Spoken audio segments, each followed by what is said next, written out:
Bismillahirrahmanirrahim. Assalamualaikum warahmatullahi wabarakatuh. Waalaikumsalam warahmatullahi wabarakatuh. Ya, terima kasih Bapak Ibu atas waktunya telah diluangkan pada hari ini. Pada kesempatan kali ini saya akan berbagi praktik baik mengenai implementasi 7 jurus BK hebat. Ya baik. Selanjutnya, adapun pengantar dari implementasi hari ini, yaitu Kementerian Pendidikan Dasar dan Menengah mengambil langkah yang strategis untuk mengoptimalkan potensi dari siswa-siswa kita, yaitu dengan melakukan penguatan kapasitas bagi guru BK dan bagi guru non-BK yang mencakup guru kelas, guru mata pelajaran, guru wali, agar mereka juga memiliki keterampilan bimbingan konseling yang dasar. Kita sama-sama bernyanyi, ya. Mungkin Bapak Ibu bisa berdiri dulu, kita bernyanyi bersama. Dan dua, oke. Tumbuh di lingkungan sehat bersama guru yang hebat, penuh cinta dan bersahabat.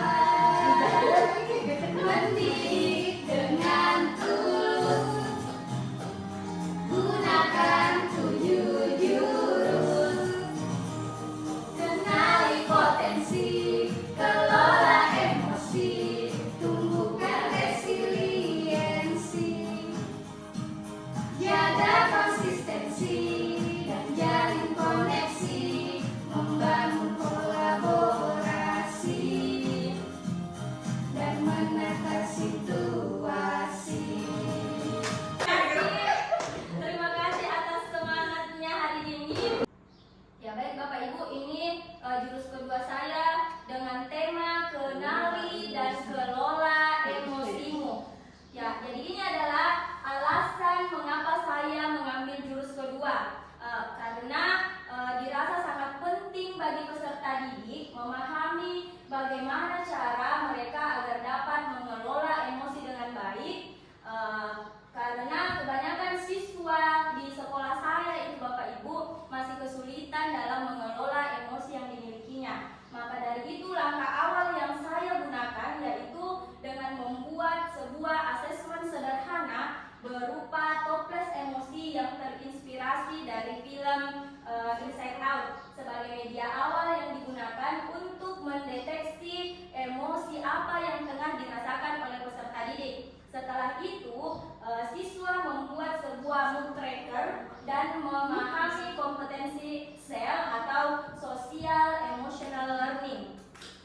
Ya, selanjutnya adapun pendekatan yang saya gunakan pada layanan klasikal ini menggunakan teknik ARKA, di mana A itu adalah aktivitas, R itu refleksi, K ada konseptual, dan A aplikasi. Ya, ini ada deskripsi kegiatan saya. Yang pertama itu adalah aktivitas, di mana langkah awal yang saya lakukan yaitu meminta peserta didik untuk menyaksikan video pendek yang berjudul Inside Out. Selanjutnya menanyakan kepada siswa emosi apa saja yang muncul pada tayangan video tersebut. Selanjutnya saya membagikan worksheet berupa toples perasaan dan meminta peserta didik menuliskan perasaannya pada masing-masing toples perasaan yang saya bagikan.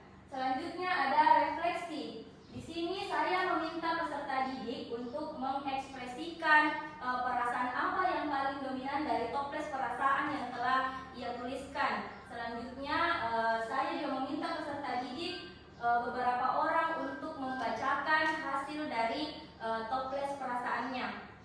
Selanjutnya tahap ketiga yaitu ada konseptual. Setelah saya melewati tahap 1 dan 2, selanjutnya saya menampilkan slide pembelajaran tentang sosial emosional, menjelaskan juga mengenai IMC 2, di mana IMC 2 itu adalah empati mindfulness, kesadaran, compassion atau welas asih atau kepedulian, dan critical inquiry atau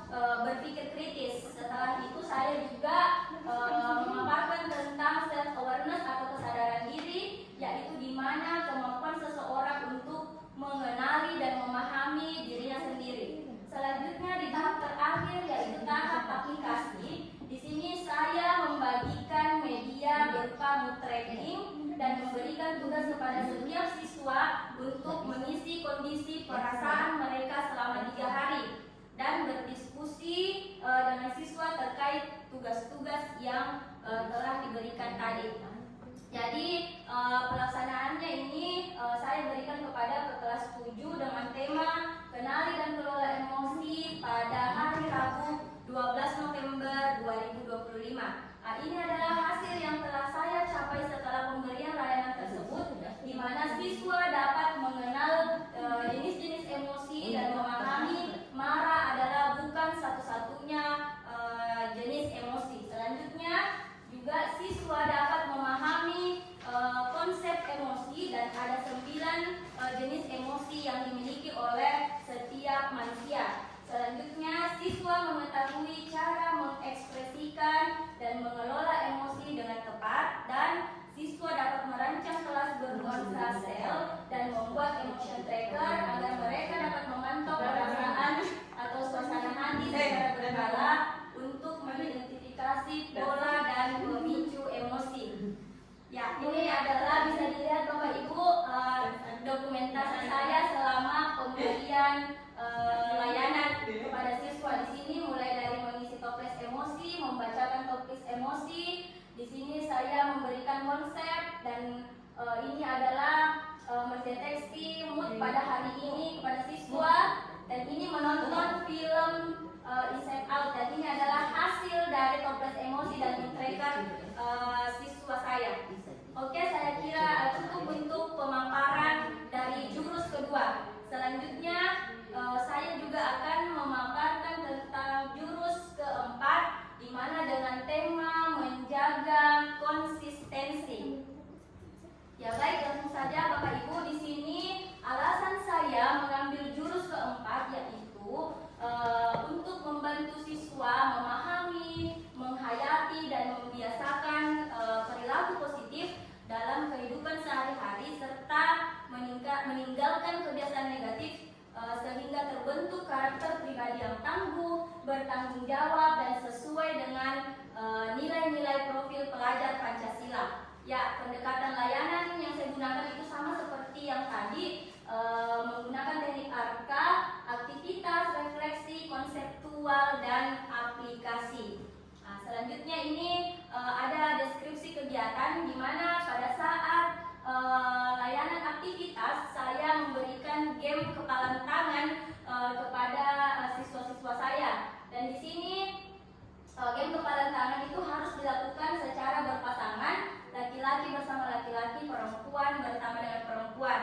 Terus setelah itu kedua siswa tersebut melakukan sweet, yang menang akan menjadi A, yang kalah menjadi B. Selanjutnya A mengepalkan tangan sekuat mungkin seolah sedang memegang benda berharganya. Yang B bertugas untuk membuka kepalan tangan A bebas dengan cara apapun asalkan tidak melukai si A. Selanjutnya pada ronde kedua mereka bergantian. B mengepalkan tangan, A yang membuka, tetapi dengan syarat A tidak boleh menyentuh si B. Adapun dari deskripsi kegiatan selanjutnya refleksi, di sini siswa diarahkan untuk ditanyakan mengenai tentang mengapa saat B berupaya membuka, si A mengepalkan tangannya kuat-kuat, semakin dipaksa dan semakin kuat. Selanjutnya untuk si B, apakah mudah membuka tangan si A? Apa saja upaya yang Anda lakukan untuk membuka kepalan tangan tersebut dan apakah berhasil? Selanjutnya kita mengarah ke ronde kedua. Pertanyaan untuk A, apa yang akan dia lakukan untuk membuka kepalan tangan si B tanpa menyentuh dan apakah itu berhasil? Nah, selanjutnya mana yang lebih mudah? Apakah saat ronde pertama dengan melakukan kontak fisik atau pada ronde kedua tanpa melakukan kontak fisik? Selanjutnya, pertanyaan selanjutnya yaitu dalam kehidupan sehari-hari, cara mana yang sering kita lakukan? Apakah dengan membangun kesadaran atau dengan paksaan? Selanjutnya ada teknik dari konseptual. Di sini saya juga setelah memberikan game kepalan tangan kepada siswa, saya menjelaskan tentang apa perbedaan dari kesadaran versus paksaan, pengertian kebiasaan positif dan negatif. Saya juga menjelaskan tentang lingkaran kebiasaan atau habit loop, cara mempertahankan kebiasaan agar konsisten. Saya juga memperkenalkan kepada siswa tentang 7 kebiasaan adat Indonesia sehat dan memaparkan juga tentang apa itu konsistensi. Ya, selanjutnya aplikasi yaitu menumbuhkan kesadaran dengan mengkonsumsi makanan sehat, atau di sini saya memberikan sebuah lembaran kepada siswa dengan membuat komitmen selama 7 hari ke depan untuk mengkonsumsi makanan yang sehat dan mengurangi untuk jajanan-jajanan yang tidak sehat. Selanjutnya juga saya membuat tracker food. Ini tracker food bertujuan untuk mengetahui makanan apa saja yang dikonsumsi siswa kita 7 hari ke belakang, dan kita bisa mengetahui apakah siswa kita di sini sudah memang mengkonsumsi makanan sehat atau tidak. Nah, selanjutnya setelah saya mengetahui, saya pun memberikan kepada siswa selembaran lagi untuk membuat sebuah food plan atau rencana makanan apa yang akan mereka makan setelah 7 hari ke depan. Di sini untuk mendeteksi dan membuat habit atau kebiasaan untuk mengkonsumsi makanan sehat selama 7 hari ke depan dan membangun konsistensi kepada siswa untuk terus mengkonsumsi makanan-makanan sehat dan mengurangi makanan-makanan yang tidak sehat. Baik, selanjutnya di sini pelaksanaan kegiatannya saya juga memberikan kepada kelas 7 dengan tema menjaga konsistensi pada hari Rabu 13 November 2025.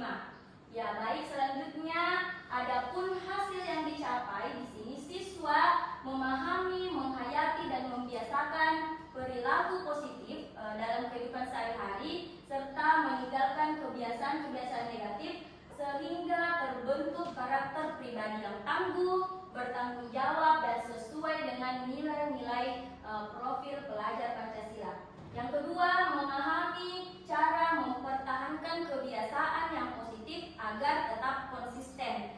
Terus yang ketiga, siswa pun mengetahui 7 kebiasaan adat Indonesia hebat, dan yang terakhir siswa mampu untuk konsisten dalam menerapkan kebiasaan positif berupa makan makanan sehat dan bergizi. Ya, selanjutnya ini adalah dokumentasi saya selama pemberian layanan. Di sini ada siswa bermain kepala tangan. Selanjutnya di sini saya memberikan sedikit konsep-konsep tentang menjaga konsistensi. Di sini siswa menuliskan tentang komitmen pribadi dan membacakan apa komitmen pribadi mereka sendiri. Dan di sini juga saya menampilkan tentang apa food plan mereka selama 1 minggu ke depan dan food tracker mereka selama 1 minggu ke belakang. Ya, baik Bapak Ibu, dan ini setelah pemberian layanan 7 jurus BK hebat dengan tema menjaga konsistensi. Ya, baik Bapak Ibu, terima kasih atas perhatiannya pada hari ini. Saya rasa ini adalah ini yang dapat saya sampaikan pada hari ini, pengimplementasian 2 jurus yaitu kelola emosi dan menjaga konsistensi. Semoga ini dapat bermanfaat bagi Bapak Ibu sekalian. Jika ada